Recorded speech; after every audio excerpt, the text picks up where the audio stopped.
Hi guys, and welcome to my page, Messages from Venus. Today I will be doing the review of the Wild Unknown Tarot.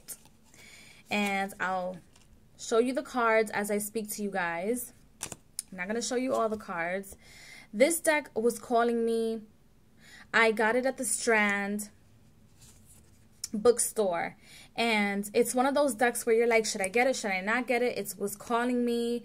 I've seen videos of it before, and I'm like, oh my god, that looks so nice. Like, should I get it, should I not get it? And I kept debating and fighting my intuition, which is something that I would advise you guys not to do, because it will never lie to you. Your intuition will never lie to you. But then again, that's my opinion to you guys. Your intuition doesn't lie. So I knew I was gonna be working with this deck. I got the deck and I was like, oh my gosh, it's so different. It's so nice and unique and different. And then I'm not gonna lie to you, I had worries about, like, okay, intuition, okay, higher self. So how are you going to get this? Like, are you going to get this? Are you going to tap into your intuition? Are you going to be strong enough or able or capable to handle this deck? And I have not done any readings with anyone, because I honestly, truly feel like this is one of the decks that you have to study. You have to build a relationship with. Look at that. Oh my gosh. You have to build a relationship with it. You have to talk to it. Put it on your altar. It's very shamanistic. It has animals in it. It has the Rider-Waite style, but not the imagery. Like, it has the Mother of Pentacles, which would be the Queen of Pentacles. So the author of this deck, which is the author and illustrator, is Kim Cranes. And it's just absolutely amazing. Amazing. When I tell you amazing, I mean amazing. I've worked with it for myself. I've done a couple of readings for myself. And when I tell you that it's been spot on, look at that. It's been spot on. It's been spot on. And I really feel comfortable with it. Like, now that I'm like talking about the deck and touching the deck, I just feel such a connection. But I honestly, truly feel like I have to make this deck mine. I have to, you know, just talk to it. Talk to it, build a relationship with it, become passionately intertwined with my deck. And I get that from a lot of readers whom owned the deck, that they are just, it's like love. They're just in love. Three of Pentacles.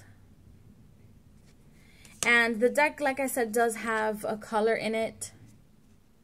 And this is the same picture as the book that it brings. I mean, you can buy the deck separately, but if you're one of those people that doesn't like that, it's not the deck for you. It's just exquisite. It's exquisite. Kim, I've read a couple of her. Well, I stopped right here because I stopped right here. See, I have the bookmark still. I read the beginning of the deck of the guidebook, and she said she does not read in reversals. She's one of those readers that does not see the importance of reading in reversals. So this deck specifically, it's a little difficult to shuffle. I mean, you can shuffle. Clearly, you can shuffle like this. But if you're the reader, the type of reader that reads in reversed or reads reversals, look at that. It's so jumpy. The Five of Wands. It's so jumpy that it just talks to you. Like, it just keeps talking, like the moon. It just keeps talking to me. And all day, every time I've done, like, shuffled cards or done reviews on my cards, I have them here, I have them here. I have been getting that message, is either the Five of Wands, the moon, or the Tower. Serious. Serious. Look at that. The cards just jump out at you. Look at this. Isn't that lovely? Isn't that lovely? And then, looking at it, would you be able to tell which card it is? It's the Five of Pentacles.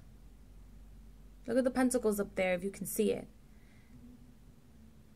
But then it's exquisite. It's exquisite.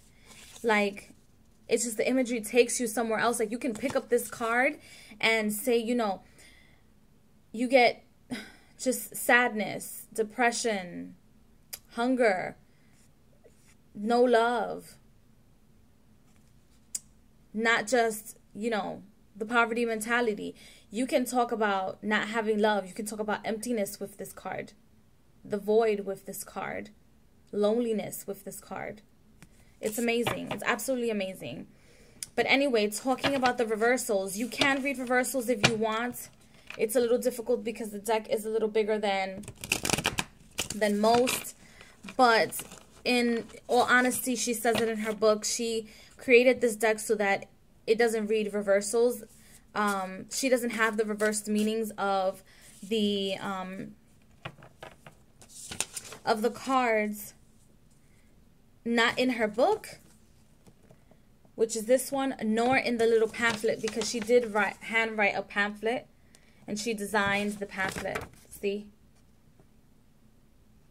And it has all the cards in it, and it breaks it down into the suits. I mean, the suits? Yes, it breaks it down into the suits. And then it breaks it down into the suits here also. But it talks about each card. I don't know if you guys can see that. The material on the cards are absolutely exquisite. Like, it's like chalkboard material. I mean, they will last me forever. This deck is going to last me forever. And when I first started the video, I kept telling myself, like, don't forget to tell them that some people don't buy the decks with the book. This book is good to have for beginners, because this deck is good for beginners because it gives them another perspective of the Rider-Waite and a different perspective on what they can do and how they can not just stick to one road or one way of reading the tarot. It's good for them to have the book, but if you're an intermediary or a more advanced reader, you don't need this book.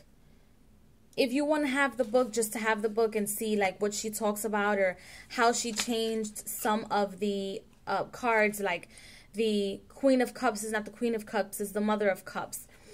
If you want to, look at this. She's amazing. It's all in black and then it says Pentacles. Intriguing. Into the darkness. Anyway, I keep blabbing. So if you want to get to know her a little bit or her thoughts about the cards and how you can shuffle them and so on and so forth, you can get the book. I got the book because I thought she was going to have more information as to why she chose this imagery or how the cards came about. And I didn't read the entire book, but as far as I'm concerned, it doesn't do that. It doesn't touch on that.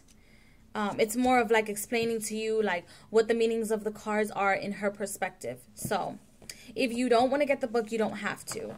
And again, thank you for watching my videos. Thank you for liking, sharing, and subscribing. Bye.